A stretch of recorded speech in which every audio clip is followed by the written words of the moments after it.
Jama'a Assalamu alaikum, barkanmu da warhaka. Barkanmu da sake saduwa da ku a cikin wani sabon littafinmu mai suna Ina da Gata, wanda ni Safinat Shalele na rubuta kuma zan gabatar. Wannan littafi ya kunshi abubuwa da dama kamar ilmantarwa, faɗakarwa, nishaɗantarwa tare da wa'azantarwa, tare da tausayi da kuma soyayya. Duk a cikin wannan littafi namu mai suna Ina da Gata. Littafi na 1, kashi na 5. A kashi na 4 mun tsaya daidai inda mama ta shigo ta ga Bayya. Ganin shi yasa ta dafa kirjinta tare da faɗin inna lillahi wa inna ilaihi raji'un.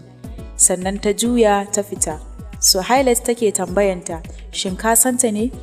Ya ce a'a, ba mu taɓa haɗuwa da ita ba. To, sai mu kasance tare da ku domin jin inda mama ta san Hanif. A yi sauraro lafiya. Ban san me ke faruwa ba. Sai ga mama ta dawo ɗauke da hoton baba. Ta miƙa ma Bayya. Yana amsa na ga ya miƙe, na ce lafiya? Na ga kamar hankalinka ya tashi. Sai ya kalli su Arfat ya ce wallahi kamar Husna. Ya ciro wayar shi, ya yi ɗan danne-danne, ya kara a kunne zuwa can ya ce dadi, ka zo gida, akwai magana. Ya kashe wayar, ya kalli mama ya ce mama, ban san na jikin hoton nan ba, amma ya yi kama da dadina, saboda haka ku shirya yanzu, za mu tafi gidanmu. Mama ta ce a shirye muke, mu tafi kawai. Haka da bisu ba tare da na san abin yi ba.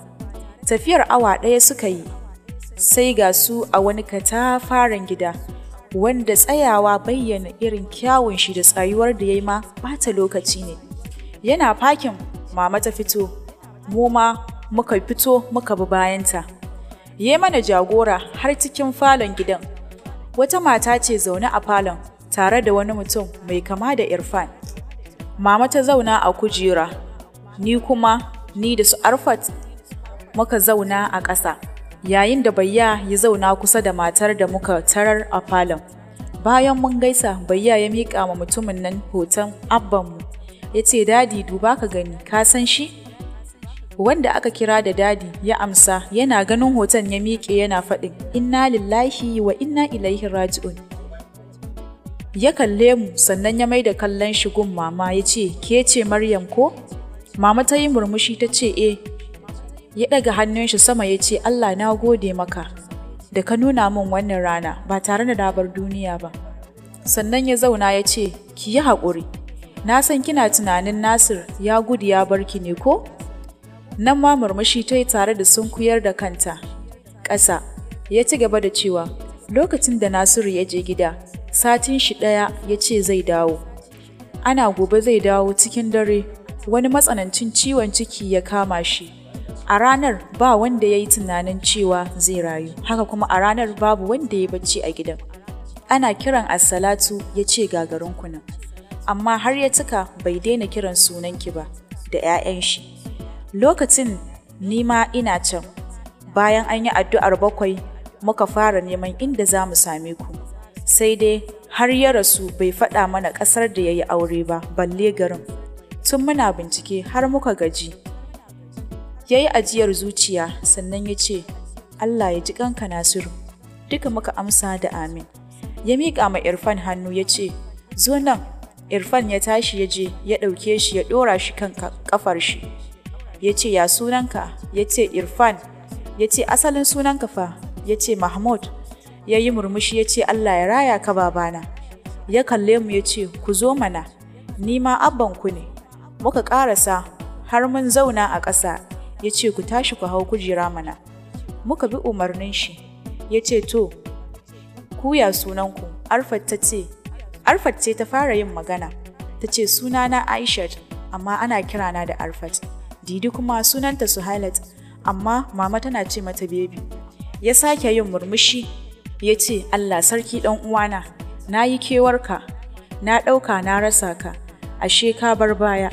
Ya yi ajiyar zuciya sannan ya ce, Alhaji ƙarami, waɗannan ƙannanka ne, da ni da mahaifinsu uwa ɗaya uba ɗaya muke. Shi ne auta a ɗakinmu. Ina so ka ɗauke su tamkar Husna. Sannan ya mai da kallon shigun mama ya ce, idan ba damuwa ina so ku dawo nan gidan da zama. Mama ta kalle ni alamun tana neman shawarata. Kai na ɗaga mata, sannan ta kalli dadi a karo na farko. Ta ce ba komai Alhaji, mun gode, Allah ya saka da alkhairi. Ya ce ba komai, ai wannan haƙƙi ne da Allah ya ɗora min naku. Ina fatan Allah ya bani ikon saukewa. Dukkanmu muka amsa da amin. Dadi ya ce, Alhaji ƙarami, ka ɗauke su ka je ka kai su gidan nasu. Ku je gidansu su ɗauko abin da suke buƙata, sai ka dawo da sunan. Yau a gidan nan za su kwana. Sannan ya maida duban shi gurin matar da ke gefen shi, wadda tun da muka fara magana bata ce ƙala ba. Ya ce a sa masu aiki su gyara musu ɗayan ɓangaren, don ba na so su ƙara nisa da ni. Fuskar ta ba yabo ba fallasa, ta ce to. Bayya ya miƙe tare da faɗin, mama mu je ko? Muka tashi muka tafi. Tun a hanya na yi ma Hanifa text na gaya mata abin da yake faruwa. Bayan 3 minutes ta kira, sai ga kiranta. Cikin hanzari na ɗaga, ko sallamar ta ban amsa ba. Na ce Hanifa ki zo gidanmu, mun kusa ƙarasowa. Ta ce dama ina hanya zan zo, na kusa zuwa. Na ce to sai mun ƙaraso. Sannan na kashe wayar. Mama ta ce har kin kira ta ko tsabar zumuɗi. Na ce mama wa nake da shi wanda zai taya ni murna in ba ita ba. Ke ma kin san duk duniya bayan ke ban da wanda ya fi Hanifa. Cikin masifa Arfat ta ce mama dama na ce miki Didi ba ta son mu kamar yadda take son anti Hanifa. Bayya ne ya yi murmushi ya ce kar ki damu kakata, ai ni da mama muna son ku. Ya kalle ni ya zumbura ɗan ƙaramin baki ya kalle ni na zumbura ɗan ƙaramin baki na. Ya yi min gwalo cikin shagwaba. Na ce mama kin ga Bayya yana min gwalo ko? Irfan ya ce kar ki damu Didi, ina tare da ke. Daidai lokacin motar ta tsaya a ƙofar gida. Na buɗe ƙofar na fita da gudu, ina ji suna min dariya.